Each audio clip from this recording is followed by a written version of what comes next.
Hello नमस्कार दोस्तों, स्वागत है आप सभी का हमारे YouTube चैनल तत्काल एजुकेशन पे। दोस्तों उम्मीद करते हैं आप सभी बहुत अच्छे होंगे। आपकी तैयारी भी काफ़ी ज़बरदस्त तरीके से चल रही होगी। दोस्तों आज हम आप लोगों के लिए रीजनिंग के 12 अति महत्वपूर्ण प्रश्न के बारे में इस वीडियो में बताएंगे, जो सभी परीक्षाओं के लिए बहुत महत्वपूर्ण प्रश्न होने वाले हैं। आप किसी भी गवर्नमेंट एग्जाम की तैयारी कर रहे हैं, इस टाइप के प्रश्न हमेशा पेपर में देखने को मिलेंगे। दोस्तों ये पार्ट नंबर कौन सा है? 321 है। आप पार्ट नंबर 320 नहीं देखें तो आप वीडियो सेक्शन में जाके देख सकते हैं। तो चलिए दोस्तों पहला प्रश्न देख लेते हैं। दोस्तों पहला नंबर प्रश्न है, इसमें देखिए नीचे दिए गए विकल्पों में से संबंधित संख्या को चुनिए। देखिए नीचे आपको एक संबंधित संख्या दी है, यानी 15 जो है ना आपको यानी 230 ले समित है। ठीक उसी प्रकार से यहाँ पर 13 जो है 174 से समित है। तो आपको बताना है कि 11 जो है इस प्रश्नवाचक चिन्ह पर इन चार ऑप्शन में से किसी से संबंधित होगा। देखिए यहाँ पर सबसे पहले ध्यान से देखते हैं कि यहाँ पर जो 15 दिया है ना, तो 15 से आपको यहाँ पर यानी 230 ले किस प्रकार से समित है। देखिए तो 15 को क्या करेंगे कि यहाँ पर 230 आ जाएगा। देखिए तो 15 किसका, देखिए तो यहाँ पर ध्यान से देखिए यहाँ पर क्या करते हैं, तो यहाँ पर क्या करेंगे 15 का स्क्वायर करेंगे। जब 15 का स्क्वायर करते हैं कितना होता है, यानी 225 आता है। कितना आता है? 225 आता है। और 225 आता है और 225 में क्या करते हैं 225 जगह 225 में 5 को जोड़ देंगे तो कितना गया, यानी 230 आ जाएगा। कितना गया? 230 आ जाएगा। ठीक उसी प्रकार से देखिए यहाँ पे क्या लिख रहे हैं 13 से क्या लिख रहे हैं 174 लिख रहा है। तो 13 से 174 किस प्रकार से लिख रहा है, देखिए 13 का क्या करते हैं कि 13 का स्क्वायर करेंगे। यहाँ पे क्या लिख रहा है 13 का, यानी 13 का स्क्वायर करेंगे। 13 का स्क्वायर करेंगे तो कितना आता है 169 आता है। कितना आता है 169। 169 में क्या करेंगे 5 को जोड़ देंगे। जब 5 को जोड़ देंगे तो यहाँ पर कितना गया 174 आता है, यानी 174 होता है। देखिए उसी प्रकार से यहाँ पर क्या करेंगे 11 को भी क्या करें 11 को यहाँ पर क्या करेंगे स्क्वायर करेंगे। देखिए 11 का स्क्वायर करेंगे तो कितना आता है 11 का स्क्वायर करेंगे तो 121 आता है। ठीक और 121 में क्या करेंगे 5 को जोड़ देंगे। यहाँ पर क्या करेंगे 5 को जोड़ देंगे। जब 5 को जोड़ देंगे तो देखिए यहाँ पर कितना गया, अगर 5 को जोड़ देते हैं तो यहाँ पर कितना गया, यहाँ पर देखिए 6 आ गया। यहाँ पर कितना गया 2 आ गया। यहाँ पर कितना गया 126 आ गया। कितना गया 126 आ जाएगा। तो यहाँ पर 11 जो है ना आपको 126 ले समझते हैं। तो 126 देखते हैं किस ऑप्शन में दिया है, यानी ऑप्शन नंबर कौन सा हो जाएगा, ऑप्शन नंबर आपका डी सही हो जाएगा। दोस्तों मैं उम्मीद करता हूँ इस प्रश्न को भी आप अच्छी तरह से समझ पाएंगे। चलिए दोस्तों नेक्स्ट प्रश्न देख लेते हैं। दोस्तों दूसरा नंबर प्रश्न है, इसमें देखिए नीचे दी गई श्रृंखला श्रेणी में प्रश्नवाचक चिन्ह के स्थान पर कौन सी संख्या आएगी। देखिए नीचे आपको यहाँ पर एक श्रेणी दी है, इन श्रेणी बताना है इस प्रश्नवाचक चिन्ह पर इन चार ऑप्शन में से कौन सी संख्या यहाँ पर भरा जाएगा। देखिए यहाँ पर सबसे पहले ध्यान से देखिए ये श्रेणी किस प्रकार से चल रहा है। देखिए यहाँ पर क्या लिख रहे हैं 64 लेकर यहाँ पर, यानी 343 हो रहा है। और 343 ले आपको 36 हो रहा है। 36 ले क्या हो रहा है 125 हो रहा है। 125 ले देखिए 16 हो रहा है। और 16 से क्या हो रहा है यहाँ पर अगला संख्या को ज्ञात करना है। देखिए तो यहाँ पर ध्यान से देखिए कि 64 में क्या करेंगे कि 100 यानी 343 आ जाएगा। तो यहाँ पर देखिए फिर 343 में क्या करेंगे 16 आ जाएगा। देखिए यहाँ पर छोटी संख्या लिख रहे हैं, फिर बड़ी संख्या लिख रहे हैं, फिर छोटी संख्या लिख रहे हैं, फिर बड़ी संख्या लिख रहे हैं, यानी इसमें क्या करेंगे यहाँ पर जोड़ने पर नहीं हो रहा है। ठीक जोड़ने पर नहीं होगा तो इसमें क्या करेंगे थोड़ा सा इसमें लॉजिक लगाएंगे। इसमें देखिए थोड़ा सा इसमें सोचिएगा। देखिए यहाँ को ध्यान से देखिए, इन श्रृंखला को ध्यान से देखिए आपको क्या दिख रहा है। देखिए यहाँ पर क्या दिख रहा है, यहाँ पर आपको 64 दिख रहा है। क्या दिख रहा है 64 किसका स्क्वायर है। तो मान लीजिए यहाँ पर क्या देखिए 8 क्या करते हैं स्क्वायर करेंगे। जब 8 का स्क्वायर करेंगे तो 64 आ जाएगा। कितना गया 64 आ जाएगा। उसी प्रकार से यहाँ पर देखिए 43 यानी 343 लिख रहे हैं। 343 किसका क्यू दिख रहा है। देखिए तो यहाँ पर करेंगे यहाँ पर 7 का क्यू करेंगे। जब 7 का क्यू करेंगे तो यहाँ पर कितना का 343 आ जाएगा। उसी प्रकार से देखिए 36 किसका स्क्वायर दिख रहा है। देखिए यहाँ पर 36 तो 6 के 36 यानी 6 का क्या करेंगे और स्क्वायर कर देंगे। जब 6 का स्क्वायर करेंगे तो कितना आता है 36 आता है। उसी प्रकार से देखिए यहाँ पर 125 को क्या करेंगे तो यहाँ पर 5 का क्या करेंगे क्यू करेंगे। 5 का क्या करेंगे क्यू करेंगे तो 125 आ जाएगा। उसी प्रकार से देखिए यहाँ पर क्या दिख रहा है तो यहाँ पर 4 दिख रहा है, यानी 4 का क्या करेंगे और स्क्वायर करेंगे तो यहाँ पर 16 आ जाएगा। देखिए यहाँ पर एक बार ध्यान से देखिए तो यहाँ पर कौन सी संख्या को रखेंगे और यानी स्क्वायर करेंगे, यहाँ पर अगला संख्या हो जाएगा। देखिए यहाँ पर देखिए यहाँ पर 8 का क्या स्क्वायर किया है, यहाँ पर 7 का क्यूब किया है, फिर यानी 6 का स्क्वायर किया है, फिर 5 का क्यूब किया है, यहाँ पर 4 का क्या किया स्क्वायर किया है। अब की बार क्या करेंगे 3 का क्यूब करेंगे। क्या करेंगे 3 का क्यूब करेंगे, क्योंकि देखिए यहाँ पर 7 हो गया, 8 हो गया, 7 हो गया, 6 हो गया, 5 हो गया, 4 हो गया, 3 हो गया, यानी घटते क्रम में जा रहा है। देखिए तो यहाँ पर 3 का क्यूब करेंगे तो 3 का 9 9 27 कितना आता है यहाँ पर 27 हो गया। कितना गया 27 आ जाएगा। तो यहाँ पर प्रश्नवाचक चिन्ह पर कौन सा संख्या होगा 27 हो जाएगा। तो 27 को देखेंगे किस ऑप्शन में दिया है, ऑप्शन नंबर आपका बी सही हो जाएगा। दोस्तों मैं उम्मीद करता हूँ इस प्रश्न को भी आप अच्छी तरह से समझ पाएंगे। चलो दोस्तों नेक्स्ट प्रश्न देख लेते हैं। दोस्तों तीसरा नंबर प्रश्न है, इसमें देखिए निम्नलिखित प्रश्न में दिए गए विकल्पों में से विषम शब्द का चयन करें। देखिए यहाँ पर आपको 4 शब्द दिए, इन चारों शब्द में से आपको बताना है कि 3 एक समान है और एक आपको विषम दिख रहा है। इन 4 ऑप्शन में से बताना है कौन सा विषम है। देखिए यहाँ पर क्या दिख रहा है, यहाँ पर ऑप्शन ए में सुरंग दिया है, दूसरा में बंकर दिया है, तीसरा में यानी कुआं दिया है और यहाँ पर क्या दिया है, यहाँ पर भवन दिया है। इन चारों शब्द को ध्यान से देखने के बाद में आपको दिख रहे हैं। देखिए कुआं यानी सुरंग हो गया, यानी भवन क्या हो गया, बंकर हो गया, यहाँ पर भवन क्या होगा, कुआं हो गया। इन तीनों एक समान है, यानी एक समान है। ये तीनों क्या है, यानी तीनों क्या है, एक समान है, यानी एक समान हो गया। क्या है, एक समान है। क्योंकि देखिए सुरंग हो गया, अलग हो गया, सुरंग भी और यहाँ पर बंकर भी, यहाँ पर क्या कुआं होगा। इन तीनों क्या है, तीनों आपको एक समुद्र से या पानी से यानी किसी से आपको एक समान दिख रहा है। क्या दिख रहा है, एक समान दिख रहा है। लेकिन आपको देखिए भवन क्या होगा, भवन निर्माण यानी भवन आपको मकान यानी क्या, यानी घर के से दिया है। क्या है, घर से दिया है। तो यही क्या हो जाएगा, यही आपको विषम हो गया, क्योंकि तीनों एक समान दिख रहा है। क्योंकि कुआं भी दिख रहा है, पानी होता है, और सुरंग भी क्या होता है, पानी जैसे सुरंग ही होता है, और यहाँ पर बंकर भी क्या होता है, यहाँ पर ये देखिए तीनों क्या है, एक समान है, तीनों एक समान है। तो यहाँ पर भवन क्या हो जाएगा, भवन आपको अलग हो गया। देखिए ऑप्शन नंबर क्या हो जाएगा, ऑप्शन नंबर डी आपका विषम हो जाएगा, यानी ऑप्शन नंबर डी सी क्या हो जाएगा आपको, यानी डी सही हो जाएगा। तो दोस्तों मैं उम्मीद करता हूँ इस प्रश्न को भी आप अच्छी तरह से समझ पाएंगे। चलिए दोस्तों नेक्स्ट प्रश्न देख लेते हैं। दोस्तों 4 नंबर प्रश्न है, इसमें देखिए दी गई आकृति के जल प्रतिबिंब का चयन यानी दिए गए विकल्पों में से कीजिए। देखिए यहाँ पर नीचे आपको यहाँ पर मान लीजिए ए क्या लिखा है, ADDAX लिख रहा है। ए आकृति है, क्या है, आकृति है। इस आकृति को अगर हम जल में क्या करें, जल प्रतिबिंब में देखेंगे तो किस तरह से आपको आकृति बनेगा उसको ज्ञात करना है। देखिए तो यहाँ पर क्या करेंगे, सबसे पहले वीडियो को रोककर खुद अपने आप से बनाने की कोशिश करिएगा और 4 यानी 12 प्रश्न में से आपने कितने प्रश्न सही किए हैं वीडियो को लास्ट में कमेंट में जरूर बताइएगा। देखिए तो यहाँ पर सबसे पहले ध्यान से देखिए, यहाँ पर ध्यान से देखिए ये जो आकृति लिखा है ना, इस आकृति को आपको जल प्रतिबिंब बताना है। क्या बताना है, जल प्रतिबिंब। देखिए इस आकृति को मान लीजिए हम यहाँ पर रख लेते हैं, डी हो गया, ए हो गया, डी हो गया, फिर यहाँ पर डी लिख रहा है, फिर ए लिख रहा है, फिर एक्स लिख रहा है। इसको क्या करेंगे, जल प्रतिबिंब। जब जल पूछेगा तो नीचे की तरफ बनेगा, जल प्रतिबिंब नीचे की तरफ बनता है। ठीक, अगर दर्पण पूछता तो दर्पण आपको देखिए बगल में बनता है, लेकिन हमको क्या पूछा है, जल पूछा है, तो जल प्रतिबिंब आपको नीचे की तरफ बनेगा। देखिए अब नीचे हो गया, यहाँ पर जल प्रतिबिंब हो गया। अब यहाँ पर जल में क्या करेंगे, ए को देखेंगे, ए को देखेंगे तो इस प्रकार से दिखेगा, डी को देखेंगे तो उसी प्रकार से दिखेगा, और यहाँ पर डी देखिए उसी प्रकार से दिखेगा। लेकिन ए को देखेंगे तो इस प्रकार से दिखेगा, और यहाँ पर एक्स भी क्या दिखेगा, उसी प्रकार से दिखेगा, एक्स भी आपको उसी प्रकार से दिखेगा। अब देखिए यहाँ पर देखिए क्या करिए, ये क्या होगा, जल प्रतिबिंब हो गया। ये क्या है, यानी जल प्रतिबिंब हो गया। ठीक, यहाँ पर प्रतिबिंब, ठीक, प्रतिबिंब हो गया, ये जल प्रतिबिंब है। देखिए इस आकृति को अगर हम जल प्रतिबिंब में देखेंगे ना, देखिए इस तरह का आकृति दिखेगा। इस तरह का जो आकृति है ना, देखते हैं किस ऑप्शन में दिया है। देखिए ए दिया है तो ए दिया है, ऑप्शन ए में होगा, नहीं होगा। ऑप्शन देखिए अब ए हो गया, फिर डी ए हो गया, ये भी नहीं हो रहा है। देखिए यहाँ क्या, ये आपको सीधा दे दिया है। ठीक, ये भी नहीं होगा। देखिए ऑप्शन डी को देखते हैं, ऑप्शन आप क्या दिख रहा है, ऑप्शन सी आपका सही हो जाएगा, ऑप्शन नंबर सी का हो जाएगा, सही हो जाएगा। दोस्तों मैं उम्मीद करता हूँ इस प्रश्न को भी आप अच्छी तरह से समझ पाए होंगे। चलिए दोस्तों नेक्स्ट प्रश्न देख लेते हैं।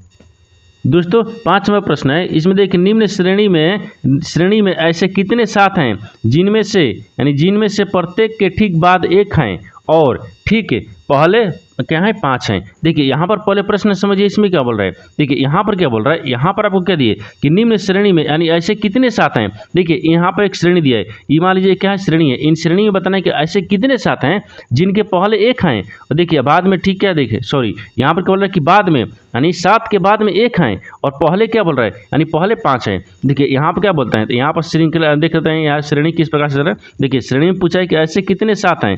ठीक, ऐसे कितने सात हैं, देखिए ऐसे कितने सात हैं जिनके प्रत्येक बाद, देखिए प्रत्येक बाद क्या बोल रहा था, प्रत्येक बाद में एक है, क्या है, एक है और ठीक पहले क्या है 5 है, तो ठीक पहले क्या है 5 है। देखिए इस श्रृंखला में बताना है कि ऐसे कितने सात हैं जिनके पहले आपको 5 होना चाहिए और बाद में 1 होना चाहिए। तो श्रृंखला में ध्यान से देखते हैं। देखिए श्रृंखला में अगर देखेंगे, देखिए आपको यहाँ पर 1 दिख गया है। देखिए यहाँ पर क्या दिख रहा है, 7 बीच में दिख रहा है, 7 से पहले क्या आ गया, 5 आ गया और बाद में क्या दिख रहा है, 1 दिख रहा है, यानी ई कितना आएगा, 1 हो गया, कितना आएगा, 1 हो गया। अब देखिए अब इसके बाद में फिर दूसरा में देखिए यहाँ दिख रहा है, क्योंकि 7 से पहले क्या दिख रहा है, 5 दिख रहा है, 7 के बाद में 1 दिख रहा है, ये कितना होगा, अभी 2 दिखा, कितना दिखा, संख्या 2 दिखा। अब उसके बाद में देखिए और कहीं दिख रहा है, देखिए 7 दिख रहा है, यहाँ पर भी देखिए, यहाँ पर दिख रहा है, यानी 5। देखिए यानी 7 के पहले क्या 5 दिया है और 7 के बाद क्या 1 दिया है, यानी इसका मतलब यहाँ पर भी हो गया, कितना का, यानी 3 हो गया, कितना दिखा, 3 दिखा। अब देखिए और कहीं दिख रहा है, देखिए यहाँ पर भी दिख रहा है, देखिए यानी 7 क्या आएगा, 7 के पहले क्या आएगा, 5 आ गया, अब बाद में क्या आ गया, 1 आ गया, यहाँ पर 1 दिख रहा है, अब कहीं दिख रहा है, अब देखिए यहाँ पर 7 आ गया, तो नहीं इसमें नहीं दिख रहा है, क्या दिख रहा है, इतना ही तक दिख रहा है। देखिए इसमें ऐसे कितने 7 हैं, आपको यही बताना था ना कि इसमें ऐसे कितने 7 हैं जिनके पहले 5 है और बाद में 1 है। देखिए इसमें 4 दिख गया, कितने दिखा, 1 2 3 4, यानी ऐसी, यानी देखिए ऐसी 7 कितने हैं, ऐसी 7 आपको कितनी है, ऐसी 7 कितने हैं कि जिनके पहले 5 है बाद में यानी क्या है, 1 है, तो आपको यहाँ पर 4 दिख रहा है, क्या दिख रहा है, 4 दिख रहा है, यानी 4 है, यानी 4 ऐसी संख्या है। तो 4 को देखते हैं किस ऑप्शन में दिया है, यानी ऑप्शन नंबर आपका कौन सा होगा, ऑप्शन नंबर आपका डी सही हो जाएगा। दोस्तों मैं उम्मीद करता हूँ इस प्रश्न को भी आप अच्छी तरह से समझ पाएंगे। चलिए दोस्तों नेक्स्ट प्रश्न देख लेते हैं। दोस्तों 6 नंबर प्रश्न है, इसमें देखिए निखिल पार्क में एक लड़के से मिलता है। लड़का निखिल की पहचान अपने पिता के छोटे भाई के रूप में कराता है, यानी निखिल लड़के का क्या है, निखिल लड़के का क्या है। देखिए यहाँ पर क्या करेंगे, यहाँ पर पहले प्रश्न समझिए इसमें क्या बोल रहा है। देखिए यहाँ पर क्या दिया कि निखिल जो है ना, निखिल यानी पार्क में एक लड़के से मिलता है। तो मान लीजिए यहाँ पर क्या लगता है, यहाँ पर क्या रख लेते हैं, मान लीजिए यहाँ पर निखिल को रख लेते हैं, ये क्या हो गया, निखिल हो गया, ठीक है, निखिल हो गया, ओह यहाँ पर निखिल हो गया, ठीक है। निखिल जो है ना, मान लीजिए यहाँ पर लड़का को रखते हैं, यानी लड़के हो गए, ठीक, लड़के हो गए, निखिल है। देखिए यहाँ पर बोल रहे हैं कि निखिल एक पार्क में, यानी पार्क में एक लड़के से मिलता है, एक लड़का से मिलता है, ठीक, निखिल जो है एक लड़का से मिलता है, ठीक है। अब बोल रहा है कि लड़का जो है ना, लड़का निखिल की पहचान कराता है, ये लड़का जो है ना निखिल की पहचान कराता है, निखिल को पहचान कराते हैं अपने पिता के, देखिए अपने पिता, तो मान लीजिए लड़का का पिता यहाँ पर रख लेते हैं, ये क्या होगा, लड़का का पिता हो गया, मान लीजिए लड़का का पिता होगा, ठीक, लड़का का पिता यहाँ पर लड़के के, देखिए अपने क्या बोल रहा है कि लड़का जो है लड़का निखिल की पहचान अपने पिता के छोटे भाई, पिता के छोटे भाई के रूप में कराता है, यानी यहाँ पर क्या होगा, यहाँ पर भाई हो गया, ये पका गया, भाई हो गया, भाई के रूप में कराता है। तो निखिल लड़के से क्या संबंध है, तो निखिल को लड़का से क्या संबंध है, देखिए यहाँ पर ध्यान से देखिए, लड़का हो गया, लड़का का पिता कौन हो गया, ये हो गया, लड़का के पिता का भाई कौन हो गया, अरे निखिल हो गया। निखिल जो है ना लड़के से किस प्रकार से समझते हैं, देखिए जो आपको यहाँ पे बोला है कि देखिए निखिल जो है ना, निखिल यानी लड़के का, यानी लड़के से, यानी लड़के का क्या संबंध है, यानी लड़के का, देखिए लड़के का क्या हो जाएगा, लड़के का आपका चाचा हो जाएगा, यहाँ पर क्या होगा, चाचा हो गया, क्योंकि देखिए यहाँ पर क्या दिख रहा है, यानी लड़के का पिता कौन होगा, ये हो गया, और इसका पिता का भाई क्या होना, निखिल है, निखिल हो गया। तो निखिल जब भाई है तो यहाँ पर पद क्या बोल रहे हैं, यहाँ पर लड़का क्या, लड़का उसको चाचा बोलेगा, क्या बोलेगा, चाचा से समझते हैं। तो यहाँ पर निखिल का लड़के से क्या से समझते हैं, तो चाचा से। तो चाचा देखते हैं किस ऑप्शन में दिया है, यानी ऑप्शन नंबर आपका सी सही हो जाएगा। दोस्तों मैं उम्मीद करता हूँ इस प्रश्न को भी आप अच्छी तरह से समझ पाएंगे। चलिए दोस्तों नेक्स्ट प्रश्न देख लेते हैं। दोस्तों 7 नंबर प्रश्न है, इसमें देखिए उस वे आरेख का चयन करें जो दिए गए वर्गों के बीच संबंध को सर्वोत्तम रूप से दर्शाता है। देखिए यहाँ पर क्या दिए, यहाँ पर आपको यहाँ पर क्या दिया, हुकुम दिया है, यहाँ पर पान दिया है, और तीसरा में ताश की गड्डी दिया है। यहाँ पर क्या दिए, ये तीनों आपको ताश से ही संबंधित मिल रहा है, क्या मिल रहा है, तीनों ताश से ही संबंधित मिलेगा। देखिए ताश में हुकुम होता है ना, ताश की गड्डी में हुकुम होता है, और ताश की गड्डी में पान भी होता है, और यहाँ पर ताश की गड्डी हो गया। इन तीनों शब्द को आपस में बताना किस प्रकार से आपस में संबंधित है, और इन 4 वेन डायग्राम में से कौन सा वेन डायग्राम बनेगा। देखिए यहाँ पर सबसे पहले ध्यान से देखते हैं तीनों शब्द में से कॉमन कौन सा मिल रहा है। देखिए तीनों शब्द में से कॉमन कौन सा मिलेगा, तो सबसे पहले इसमें कॉमन क्या मिल रहा है, देखिए ताश की गड्डी मिल रहा है, यहाँ पर क्या हो जाएगा, यहाँ पर ताश मिल रहा है, क्या मिल रहा है, ताश मिल रहा है। देखिए सबसे कॉमन क्या मिल रहा है, ताश मिल रहा है। ताश की गड्डी में ही आपको दोनों आते हैं। देखिए ताश की गड्डी में क्या आते हैं, यहाँ पर पान भी आते हैं, और ताश की गड्डी में यहाँ पर हुकुम भी आते हैं। जैसे में देखिए ताश की गड्डी में यहाँ पर क्या हो जाएगा, ए रख लेते हैं, ये क्या आएगा, सी आ गया, वो हुकुम हो गया। देखिए ताश की गड्डी में ए भी यानी हुकुम भी होता है, और ताश की गड्डी में यहाँ पर क्या गया, बी यानी क्या होता है, पान भी आता है। देखिए ताश की गड्डी हो गया, ताश की गड्डी खेलते हैं ना, तो ताश की गड्डी में क्या आता है, ताश की गड्डी में पान आते हैं, और ताश की गड्डी में क्या आता है, हुकुम भी आता है। यानी हुकुम कितने पद दिए, ए पद दिया। तो देखिए ताश के यानी क्या होगा, ताश की गड्डी, ताश की गड्डी में क्या होगा, तो ताश के अंदर में ही आपको देखिए ताश की गड्डी के अंदर में ही आपको हुकुम भी आते हैं, और यहाँ पर पान भी आता है। इस तरह का आपस में समझते हैं। और इस तरह का वेन डायग्राम देखते हैं किस ऑप्शन में दिख रहा है, इस तरह का वेन डायग्राम ऑप्शन नंबर आपका डी में दिख रहा है, यानी ऑप्शन नंबर डी क्या हो जाएगा, सही हो जाएगा। दोस्तों मैं उम्मीद करता हूँ इस प्रश्न को भी आप अच्छी तरह से समझ पाएंगे। चलिए दोस्तों नेक्स्ट प्रश्न देख लेते हैं। दोस्तों 8 नंबर प्रश्न है, इसमें देखिए अरुण उत्तर की ओर 9 किलोमीटर चलता है, यानी फिर बाईं ओर मुड़ता है और 17 मीटर चलता है, यानी वह फिर बाईं ओर मुड़ता है और 9 मीटर चलता है। अब उसका मुख किस दिशा की ओर है? देखिए यहाँ पर सबसे पहले प्रश्न समझिए, इसमें क्या बोल रहा है, यहाँ पर क्या बोल रहा है कि अरुण जो है ना उत्तर की ओर 9 किलोमीटर चलता है। तो देखिए 9 किलोमीटर चलने से पहले एक डायग्राम को बनाते हैं। ये क्या होता है? पूर्व होता है, ये क्या होता है? पश्चिम होता है, ऊपर में उत्तर होता है, नीचे में क्या होता है? दक्षिण होता है। देखिए अरुण जो है, अरुण कहाँ है? अरुष है, क्या लिख रहा है? अरुष लिख रहा है। अरुष उत्तर की ओर कितना चल रहा है? 9 किलोमीटर। तो यहाँ से देखिए चलाते हैं, यहाँ से कितने? 9 किलोमीटर चलाते हैं, यानी उत्तर की तरफ, उत्तर आपको ऊपर है, ठीक, 9 किलोमीटर चलाते हैं। फिर वह बाईं ओर मुड़ता है और 17 मीटर चलता है। बाईं ओर मुड़ता है, किधर? बाईं। तो बाईं मुड़ेगा तो इधर मुड़ेगा, कितना चल रहा है? 17 मीटर चल रहा है, 17 मीटर चलता है। अब बोल रहा है कि वह फिर बाईं ओर मुड़ता है और 9 मीटर चलता है, फिर बाईं ओर मुड़ता है। अगर दाहिने मुड़ेंगे तो ऊपर जाएंगे, लेकिन हमको बाएं मुड़ना है, ठीक। बाईं मुड़ेंगे तो कितना चल रहा है? 9 किलोमीटर चल रहा है, यानी 9 मीटर चल रहा है, ठीक, 9 किलोमीटर चल रहा है। अब उसका मुख किस दिशा की ओर है? अब बोल रहा है कि उसका मुख किस दिशा की ओर है। देखिए उसका मुख अभी किधर जा रहा है? नीचे की तरफ जा रहा है, नीचे की तरफ जा रहा था, किधर है? यानी नीचे की तरफ, आपको दक्षिण की तरफ जा रहा है। देखिए नीचे की तरफ क्या है? दक्षिण की तरफ। तो यहाँ पर इसका मुख किस दिशा की ओर होगा? तो दक्षिण होगा। क्या होगा यहाँ पर? दक्षिण हो जाएगा। क्या हो जाएगा? दक्षिण हो जाएगा। तो इसका मुख किस दिशा की ओर है? दक्षिण की ओर है। तो दक्षिण देखेंगे किस ऑप्शन में दिया है? ऑप्शन नंबर आपका बी सही हो जाएगा। दोस्तों मैं उम्मीद करता हूँ इस प्रश्न को भी आप अच्छी तरह से समझ पाएंगे। चलिए दोस्तों नेक्स्ट प्रश्न देख लेते हैं।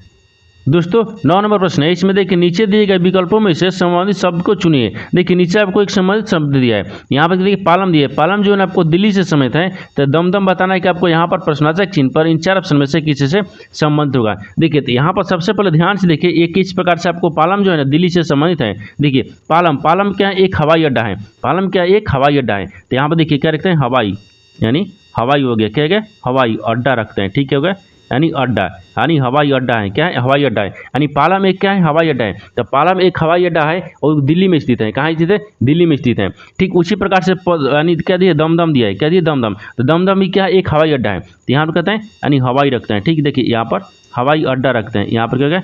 यानी अड्डा हो गया, यानी हवाई अड्डा। तो हवाई अड्डा कहाँ स्थित है? देखिए दमदम हवाई अड्डा कहाँ स्थित है? तो कोलकाता में स्थित है। कहाँ है? यानी कोलकाता में। देखिए यानी कोलकाता में स्थित है। कहाँ स्थित है? कोलकाता में स्थित है। देखिए जिस प्रकार से यहाँ पर क्या लिख रहे हैं? पालम जो हवाई अड्डा है दिल्ली में स्थित है। तो आपको दमदम जो हवाई अड्डा कहाँ स्थित है? तो कलकत्ता में स्थित है। तो यहाँ पर दमदम किससे समय था? यानी कलकत्ता से। तो कलकत्ता देखते हैं किस ऑप्शन में दिया है? ऑप्शन नंबर आपका सी सही हो जाएगा। दोस्तों मैं उम्मीद करता हूँ इस प्रश्न को भी आप अच्छी तरह से समझ पाएंगे। चलिए दोस्तों नेक्स्ट प्रश्न देख लेते हैं। दोस्तों 10 नंबर प्रश्न है, इसमें देखिए यदि आज गुरुवार है तो आज से यानी 560 दिन बाद कौन सा दिन होगा? देखिए यहाँ पर पहले प्रश्न समझिए इसमें क्या बोल रहा है। देखिए यहाँ पर ध्यान से देखिए इसमें क्या दिया है कि आज अगर गुरुवार है, आज क्या बोल रहा है? आज बोल रहा है ना कि यदि आज गुरुवार है तो आज का दिन रख लेते हैं, ठीक, यानी आज का दिन हो गया, ठीक, यानी आज का दिन, यानी आज का दिन रखते हैं। आज का दिन क्या है? यहाँ पर दिन रखते हैं, ठीक, आज का दिन क्या है? गुरुवार है। यहाँ पर गुरुवार रख लेते हैं, ठीक है, हो गया, यानी गुरुवार। आज का दिन क्या है? गुरुवार है। जब आज का दिन गुरुवार है, ठीक, आज का दिन गुरुवार है, तो आपको बताना क्या है? आपको बताना है कि यानी आज से, देखिए आज गुरुवार है, लेकिन आज से यानी 560 दिन बाद कौन सा दिन होगा? 560 दिन। जब 560 दिन पूछेगा तो इन 560 दिनों में विषम दिनों की संख्या निकालेंगे। जैसे में देखिए यहाँ पे क्या लिख रहे हैं? 560 दिन। तो 560 दिन लिखेंगे। देखिए यहाँ पर लिख लेते हैं, ठीक, 560 दिन। 560 दिन में विषम दिनों की संख्या लिखेंगे।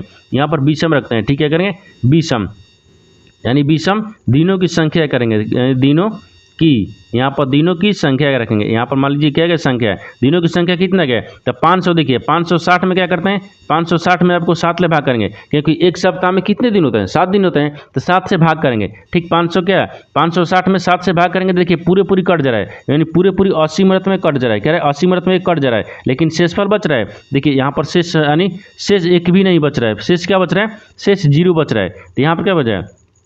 देखिए यहाँ पर शेष 0 बच रहा है। क्या बच रहा है? शेष आपको, यानी यहाँ पर देखिए शेष क्या बच रहा है? 0 बच रहा है।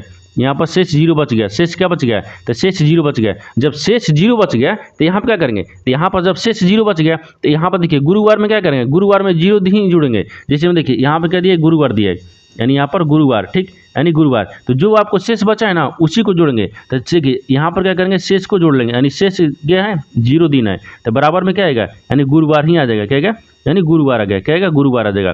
तो यहाँ पर देखिए यहाँ पर क्या पूछ रहा है? देखिए यहाँ पर आज से पूछा है कि देखिए एक बार फिर से प्रश्न को समझा देते हैं।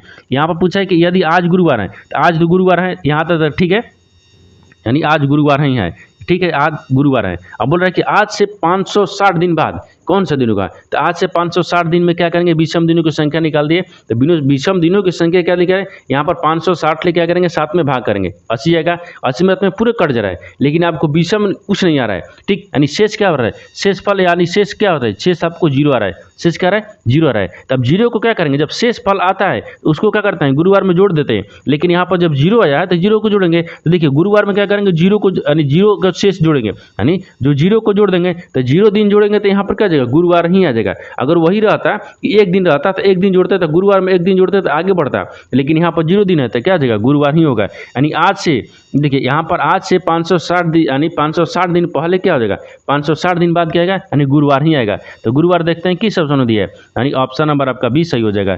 दोस्तों मैं उम्मीद करता हूँ इस प्रश्न को भी आप अच्छे तरह से समझ पाए होंगे। चलिए दोस्तों नेक्स्ट प्रश्न देख लेते हैं। दोस्तों 11 नंबर प्रश्न है, इसमें देखिए यदि निम्न समीकरण में यानी प्लस और माइनस के स्थान परस्पर बदल दिए जाते हैं और साथ ही यानी गुना और भागा के स्थान परस्पर बदल दिए जाते हैं, तो यहाँ पर समीकरण में प्रश्न चिन्ह के स्थान पर कितना मान आएगा। देखिए नीचे आपको यहाँ पर एक समीकरण लिखा है, इस समीकरण में बताना है कि यहाँ पर देखिए प्लस की जगह पर माइनस रखेंगे, माइनस की जगह पर प्लस रखेंगे, और यहाँ पर गुना की जगह पर भागा रखेंगे, भागा की जगह पर गुना रखेंगे। ये परस्पर क्या करेंगे, यानी स्थान को, यानी चिन्ह को बदल देते हैं। जब समीकरण में चिन्ह को बदलने के समीकरण का मान बताना है, देखिए आप समीकरण को करते हैं, चिन्ह को बदलते हैं। यहाँ पर क्या बोल रहा है, प्लस, देखिए प्लस की जगह पर क्या बोल रहा है, माइनस बोल रहा है। तो समीकरण में प्लस कहाँ दिया है, देखिए समीकरण में प्लस कहीं नहीं दिया है, यानी इसका मतलब क्या है कि माइनस की जगह पर प्लस को रखते हैं। देखिए तो माइनस की जगह पर क्या रखते हैं, यहाँ पर प्लस को रख लेंगे, यहाँ तक ठीक है। आगे बोल रहा है, आगे दूसरा में क्या देखिए, देखिए यहाँ पर गुना, गुना के यानी गुना के चिन्ह के जगह पर क्या दिए, यहाँ पर यानी भागा दिए। तो गुना के जगह पर क्या रखते हैं, यहाँ पर देखिए भागा रखते हैं, यानी गुना कहाँ दिए, यहाँ पर भागा रखते हैं। और भागा के जगह पर रखेंगे गुना को, तो भागा के जगह पर देखिए यहाँ पर गुना रखते हैं, यहाँ पर भी क्या करेंगे, गुना रखते हैं। अब देखिए अब कहीं दिख रहा है, नहीं दिख रहा है। अब क्या चिन्ह को बदल दिया, हाँ देखिए यहाँ पर भी प्लस है, यानी माइनस की जगह पर क्या रखेंगे, प्लस को रखते हैं। अब समीकरण बदल दिए, परस्पर बदलने के बाद में समीकरण को सोल्व करेंगे। देखिए यहाँ पर कितना गया, 15 गया, 15 गुने कितने दिए, यहाँ पर 3 हो गया, फिर प्लस में कितने दिए, 10 दिए, फिर यहाँ पर भागा कितने दिए, यहाँ पर 2 दिए, फिर गुना कितना होगा, यहाँ पर 18 आ जाएगा, फिर माइनस यानी भागा कितने दिए, 6 दिया है, फिर प्लस आपको 4 दिए, और बराबर में प्रश्नवाचक चिन्ह दिया है। अब देखिए यहाँ पर भाग करेंगे तो क्या आ जाएगा, यहाँ पर 5 दूनी के 10 हो गया, देखिए 5 दूनी के 10 हो गया, यानी 5 मिनट में कट गया। यहाँ पर 36 18 यानी 3 मिनट में कट गया, कितना मिनट में, 3 मिनट में कट गया। अब देखिए तो 15 3 कितना होता है, 45 हो गया, यानी 15 3 45, और प्लस में क्या करेंगे, 5 3 15, यानी 5 में 3 से गुना करेंगे तो कितना है, 15, और माइनस क्या करेंगे, 4 को जोड़ लेते हैं। देखिए तो यहाँ पे क्या करेंगे, 15 को और 45 को आपस में जोड़ लेते हैं। जब सबको आपस में जोड़ लेंगे, देखिए यहाँ पर भी प्लस है ना, यहाँ पर प्लस है, तो क्या करेंगे, 45 को, 15 को और 4 को आपस में सबको जोड़ने पर कितना आ रहा है, 64 आएगा, कितना का 64 आ जाएगा। तो यहाँ पर क्या जाएगा, प्रश्नवाचक चिन्ह पर आपको 64 हो जाएगा। तो 64 को देखते हैं किस ऑप्शन में दिया है, यानी ऑप्शन नंबर कौन सा हो जाएगा, ऑप्शन नंबर आपका 20 सही हो जाएगा। दोस्तों मैं उम्मीद करता हूँ इस प्रश्न को भी आप अच्छे तरह से समझ पाए होंगे। चलिए दोस्तों नेक्स्ट प्रश्न देख लेते हैं।